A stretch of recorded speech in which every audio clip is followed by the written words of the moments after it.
आता 11:30 वाजलेले आहेत. तर बैल तिकडे 2 शुअरची मायडी आणि गाय इकडे बांधल्यात. बाकीचे जनावर आहेत 2 वाजता घरीच ठेवलेत आज आणि बाकीचे तिकडे सावलीत बांधलेत. सकाळी बोर चालू केला होता तर हौद भरून घेतलाय आणि शेवळ पण तिकडून वाहून दिलं होतं पण हे परत वरती आले. तर एखादी वेळेस आपल्याला हौद धुवायचं आहे पण टाईम असले आता. आणि मित्रांनो विठ्ठल गाडे 6053 युजर नेमची एक कमेंट आली होती की बैलांना खुराक द्या, तब्येत खूपच खराब आहे बैलांची. तर सर्जेची आणि चिमण्याची तब्येत चांगली, विजेचीच तब्येत खराब आहे. त्याला आपण खुराक नाही देऊ शकत, आपली कॅपॅसिटी नाही खुराक देण्याची. आणि ते बैल चांगले आहेत, हा तब्येतीने खराब आहे कारण की ह्याचं वय पण झालं आहे. तो जवळपास आपल्याकडे 10 वर्ष झालं काम करतो आहे आणि त्याच्या आधी पण त्याचं बरंच वय होतं. तर आपण खुराक रोज नाही देऊ शकत. मला जेव्हा लक्ष होईल त्यावेळेस मी त्याला थोडंसं खुराक किंवा 100 ग्रॅमच्या अंदाजाने गूळ देतो त्याला मी खायला. आणि त्याचं वय झालं आहे त्याच्यामुळं तो आणि त्याचं खाणं पण त्याने आता कमी केलं आहे खायचं पण. तो असं पोट भरून खात नाही आणि निबार चारा असेल ना तर त्याला चावत नाही.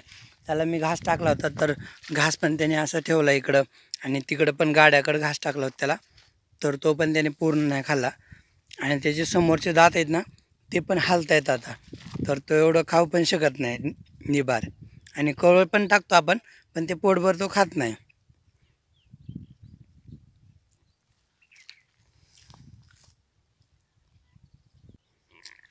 कारण बघा त्याची स्किन आहे ना पूर्ण इथं खराब व्हायला लागली स्किन.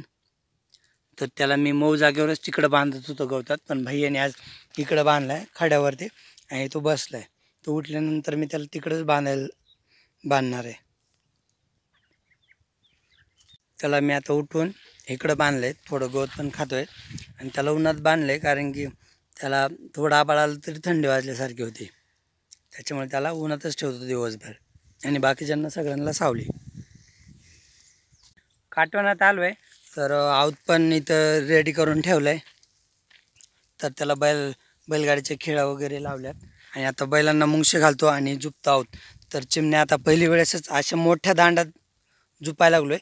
जे पेरणीला जे होतं ना आधी रासने हाणायला आणि पेरणीला, तर ते शिळवाट होतं आणि हे दांड आहे.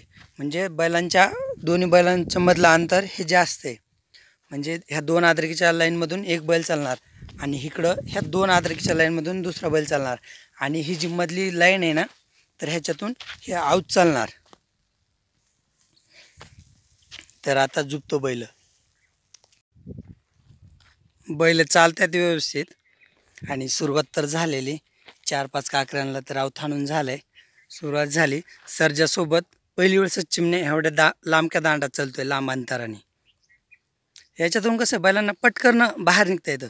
तर त्याला कसं शिळवाटाला खालून वरून दांडी असते, पटकरनं बाहेर निघता येत नाही आणि दोन्ही साईडनी खिळा असतात, खालून वरून दांडी म्हणजे बंद असतात बैल. तर ह्याच्यात कसं खिळा फक्त बाहेरच्या बाजूने आणि दांडी फक्त वरच्या साईडने खालच्या साईडने नाही. ह्याच्यातून पटकन बाहेर निघता येतं बैलांना जर त्यांना बाहेर निघायचं म्हणलं ना तर.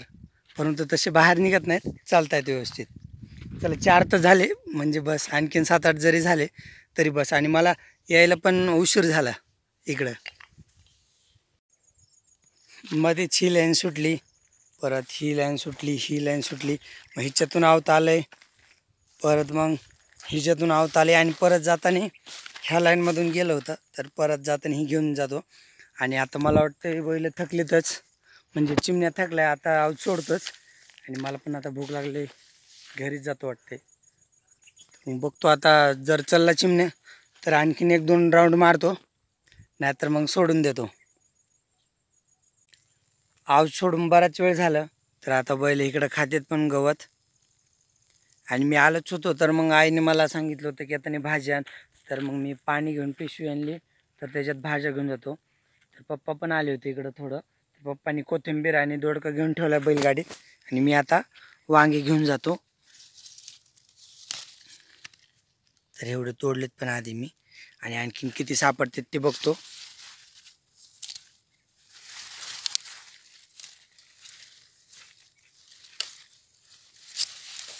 इकडं पण एक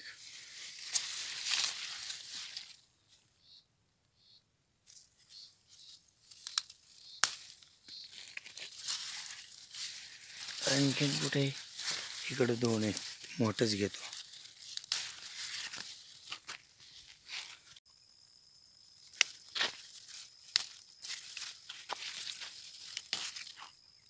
आता वांगे घेऊन झालेत, बस वांगे. आता मिरच्या घेतो.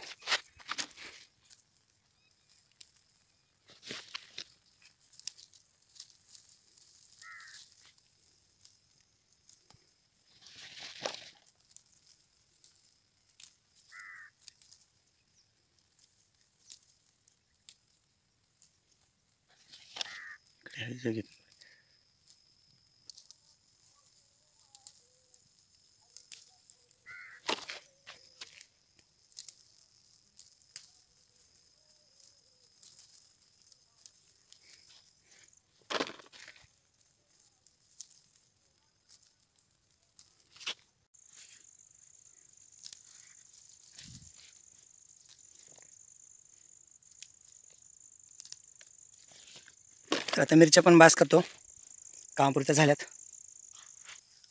हे असं गवत आलंय, तर ते गवत मग आवतानी निघतं. हे सगळं जे वरती राहते ते बाया मग खुरपून काढतात आणि जे मध्ये ते आवतं निघते. आता इकडं डांगर किती आलेत बघतो, कारण की मागच्या वेळेस बारकाली फुलं आणि डांगर तर लय होते. इथं पण एक डांगर आहे, इकडे डांगर आहे.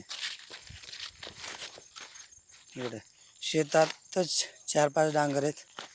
इकडं 5वा आणि हा 6वा. आणि इकडं आईचं ना 2-4 दिसतात मला. आणि तिकडं पलीकडं तर भरपूर असतील, पण तिकडं जाता येत नाही. तर हे डांगर ह्याच्या खाली आईला थोडं काहीतरी आयचण ठेवायला सांगतो, म्हणजे जमिनीला टच व्हायचं नाही त्याचं. इकडे एक लटकतोय बारीक.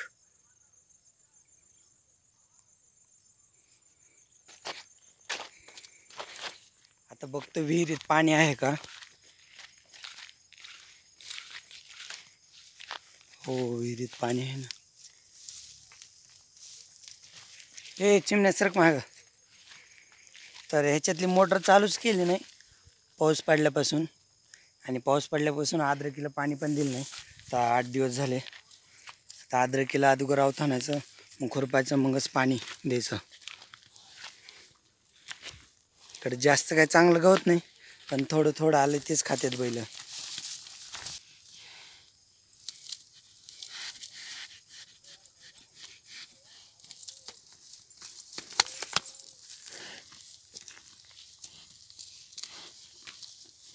आणि ते पण तसलंच खाते. आता ज्वारी बघतो उगवली का. तर ही ज्वारी चांगली दिसते उगवलेली.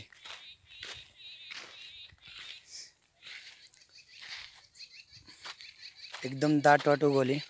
आता 2-3 दिवसांनी आपल्या कोट्या बसली घरापसली ज्वारी पण अशीच दिसणार, लाईनी सरळ. आणि वरच्या शेतातलं पण असंच दिसते ज्वारी.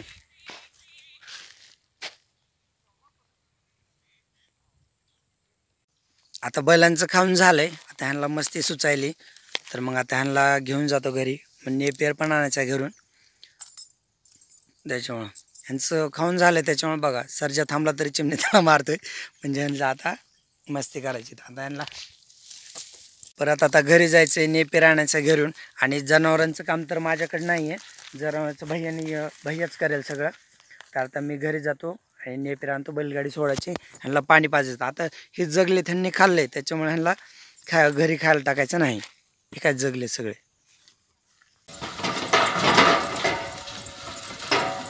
आता चाललो घरी बैलगाडी चुकून. सारीची चिमण्याचं.